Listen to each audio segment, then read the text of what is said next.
Mirchi Plus presents Har Him Horror.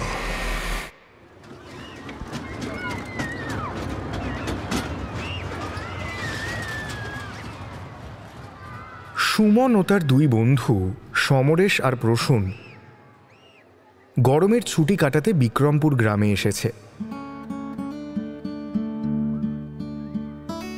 এই সময় এই গ্রামে বড় করে মেলা হয়। সমরেশ আর সুমন ডাকাবুকো ধরনের,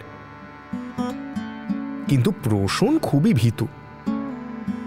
তিনজন এখন নাগরদোলায় বসে অপেক্ষা করছে।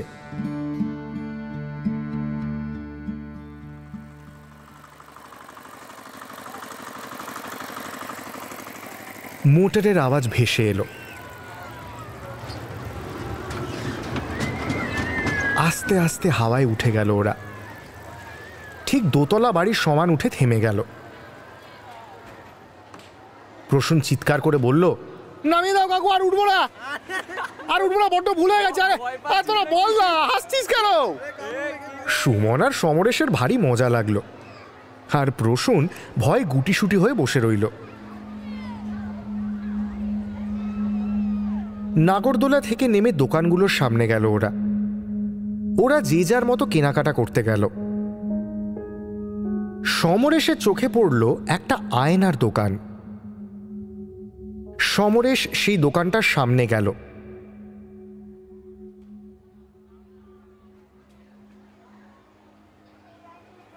দোকানের লোকটা বয়স্ক। সে সমরেশকে আসতে দেখে বলল, আসুন বাবু, আসুন। আয়না দেখেন বাবু, সুন্দর সুন্দর আয়না দেখেন। সমরেশ একটা আয়না হাতে তুলে নেয়। বৃদ্ধ দোকানদারের উদ্দেশ্যে বলল, এই আয়নাটার দাম কত? দোকানদার বলল, এই জাদুই আয়না আছে, এই আয়না জাদু দেখায়, কিন্তু মাঝে মাঝে বড্ড শয়তানি করে।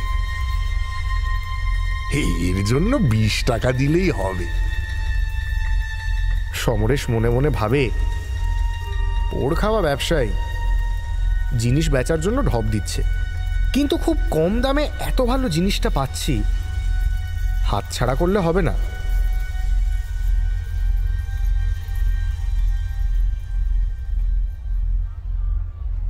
ও টাকা মিটিয়ে আয়নাটা নিয়ে দোকান থেকে বেরিয়ে আসে। সমরেশ নেড়ে চেড়ে আয়নাটা দেখতে থাকে।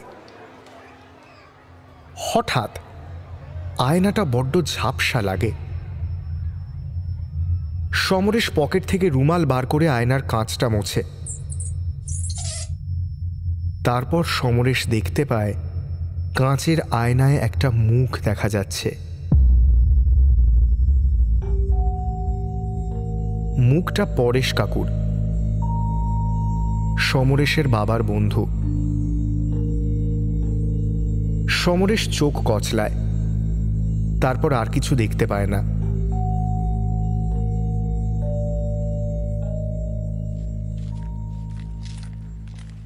তারপর আয়নাটা ব্যাগে ঢুকিয়ে হাঁটতে থাকে।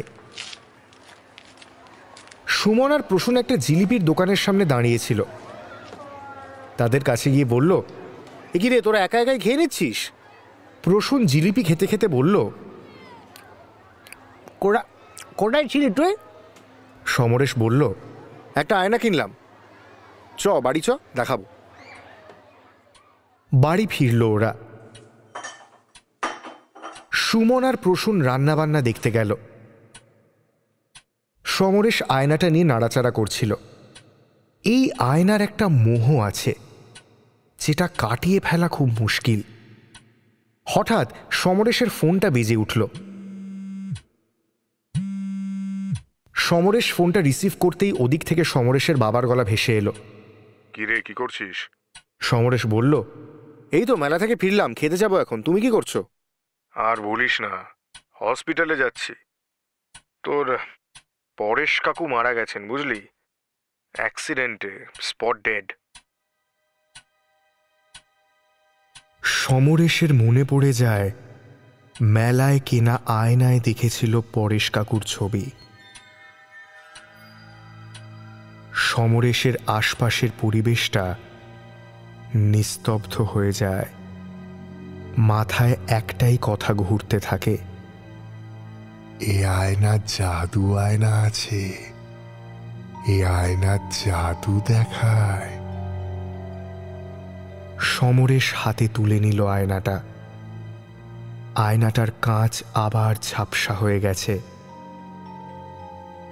ও রুমাল নিয়ে কাঁপা কাঁপা হাতে আয়নার কাঁচটা আবার মোছে। এবার ফুটে ওঠে সেই বৃদ্ধ দোকানদারের মুখ, যার কাছ থেকে আয়নাটা কেনা। সমরেশ কাউকে কিছু বলে না। পরের দিন সন্ধেবেলা ওরা আবার মেলায় গেল।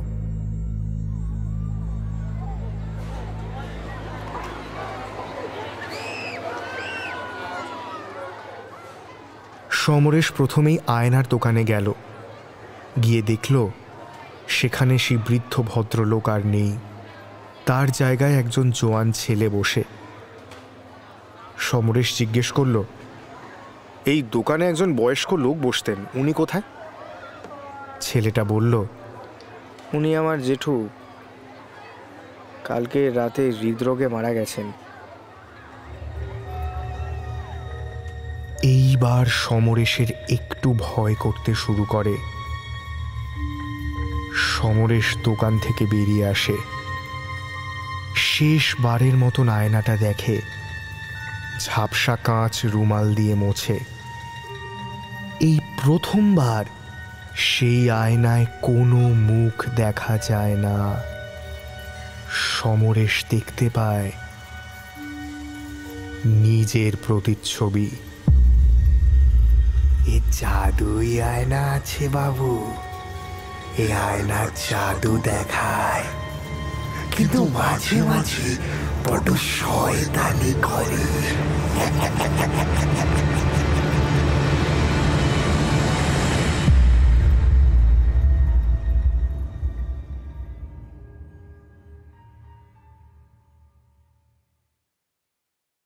হাড়হিম হরর আপনারা শুনতে পারেন এক্সক্লুসিভলি মির্চি বাংলার ইউটিউব চ্যানেল এবং গানা অ্যাপে।